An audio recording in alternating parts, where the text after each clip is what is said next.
Welcome back for the second video.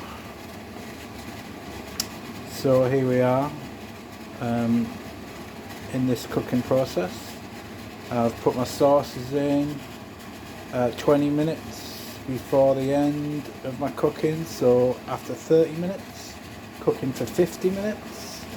I've put all my spices and stuff in 10 minutes before the end, so 40 minutes into your cook. Cooking the rice, started that about 20 minutes before the end of the cook, so 30 minutes into your cook. Got a couple of minutes left, and then I shall be serving it and eating it, and I'll come back for that video. Where I'll just talk about a few things about this. Really easy to do. If you watch my other cooking videos, it's all similar stuff. I just mix up the sauce that I use. Sometimes, like this time, I haven't used corn chicken pieces, which is a veggie vegan thing.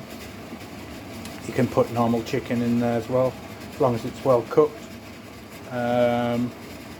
Or what else was I missing? Can't remember. No, I don't think I was missing anything else. So nearly done. Come back for the next video.